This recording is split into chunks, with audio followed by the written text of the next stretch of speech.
नमस्कार साथियों, मैं आप सभी का एक बार फिर से स्वागत करता हूं।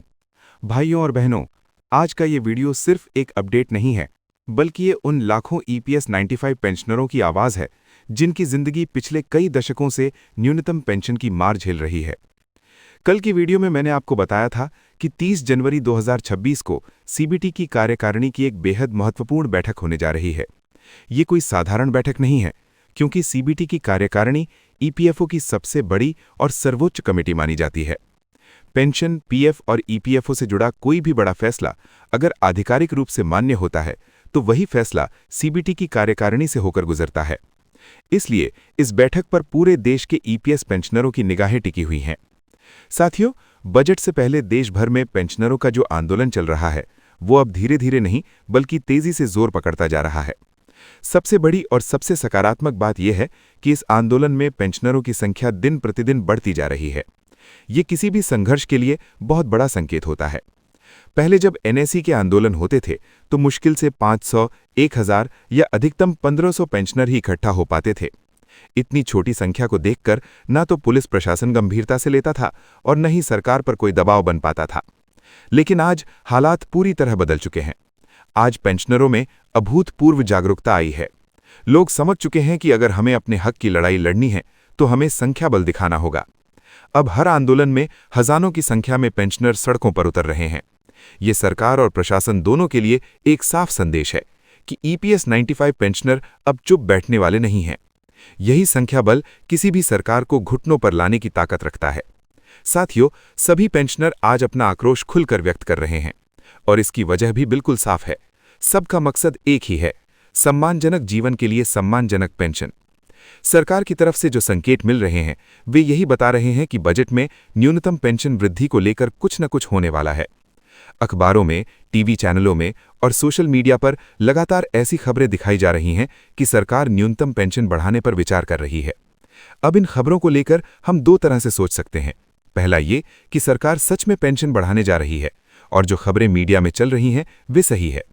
दूसरा ये भी हो सकता है कि सरकार सिर्फ दबाव कम करने के लिए या आंदोलन को ठंडा करने के लिए मीडिया के जरिए ऐसी खबरें चलवा रही हो, ताकि पेंशनर भ्रम में रहें और आंदोलन की धार कमजोर पड़ जाए। लेकिन साथियों, हमें किसी भ्रम में नहीं रहना है। जब तक लिखित आदेश नहीं आता, तब तक कोई भी घोषणा सिर्फ घोषणा ही है। इसी बीच उत्तर प्रदेश में जो जबरदस्त आंदोलन देखने को मिला है, उसने पूरे देश का ध्यान खींच लिया है। लखनऊ, कानपुर और आगरा, तीनों शहरों में EPS पेंशनरों ने जिस तरह से संगठित होकर प्रदर्शन किया, वो ऐतिहासिक है। खासकर उत्तर प्रदेश की राजधानी लखनऊ, जो देश के रक्षा मंत्री श्री राजनाथ सिंह जी का संसदीय क्षेत्र भी है, वहां आंदोलन होना अपने आप में बहुत बड़ा संदेश देता है। जब राजधानी में आंदोलन होता है तो उसकी गूंज ऊपर तक जाती है, दिल्ली तक जाती है। लखनऊ में EPFO कार्यालय पर प्रदर्शन के लिए वृद्ध पेंशनरों का सुबह से ही पहुंचना शुरू हो गया था।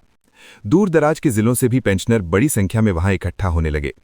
सबसे खास बात यह रही कि इस आंदोलन में महिलाओं की भागीदारी बेहद प्रभावशाली रही। बड़ी संख्या में महिला पेंशनर इस प्रदर्शन में शामिल हुईं और उन्होंने बढ़ चढ़कर हिस्सा लिया। ये साबित करता है कि ये लड़ाई सिर्फ पुरुषों की नहीं, बल्कि पूरे परिवार की है। इस आंदोलन का नेतृत्व राष्ट्रीय उपाध्यक्ष KA तिवारी जी और राष्ट्रीय सचिव एवं राष्ट्रीय मीडिया प्रभारी श्री राजीव भटनागर जी ने किया। प्रदेश के वरिष्ठ पदाधिकारियों ने भी इसमें अहम भूमिका निभाई और मंडल व जिला स्तर के कार्यक्रमों को सफल बनाया। लखनऊ में पेंशनरों ने सांकेतिक अनशन किया और EPFO कार्यालय के सामने जोरदार नारेबाजी की। सभा को संबोधित करते हुए प्रांतीय महामंत्री राजशेखर नागर, RN द्विवेदी, नासिर खान, दिलीप पांडे, उमाकांत सिंह, अशोक वाजपेयी, PC कुरिल, विनोद सिंह, सतीश अग्निहोत्री, गीता वर्मा, सुनीता सोनकर और सुमन लता श्रीवास्तव सहित कई वरिष्ठ नेताओं ने अपने विचार रखे। सभी वक्ताओं ने एक स्वर में सरकार की नीतियों की आलोचना की और न्यूनतम पेंशन में ठोस वृद्धि की मांग रखी। राष्ट्रीय पदाधिकारियों ने विशेष रूप से यूनियनों की भूमिका पर सवाल उठाए। उन्होंने कहा कि चाहे BAMS हो, इंटेक हो, हिंद मजदूर सभा हो, CBTU हो या C2, ये सभी CBT के सदस्य हैं और इन्होंने सरकार का साथ दिया है। आरोप लगाया गया कि इन यूनियनों ने सरकार को गुमराह किया और पेंशनरों के असली मुद्दों को दबाने का काम किया। पेंशनर जहां न्यूनतम 7,500 रुपए प्लस महंगाई भत्ता और मेडिकल सुविधा की मांग कर रहे हैं, वहीं ये यूनियन सिर्फ 5,000 रुपए की मांग कर रही हैं।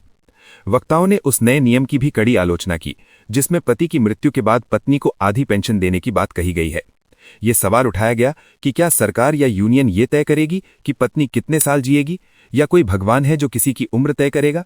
ये नियम पेंशनरों के साथ खुला अन्याय है। सरकार के योगदान पर भी गंभीर सवाल उठाए गए। ईपीएस योजना में सरकार सिर्फ 1.16% योगदान देती है, जबकि नई यूपीएस योजना में सरकार 18.5% योगदान दे रही है। मानधन योजना में तो सरकार 100% योगदान देती है। सवाल यह है कि जब सरकार दूसरी योजनाओं में इतना बड़ा योगदान दे सकती है,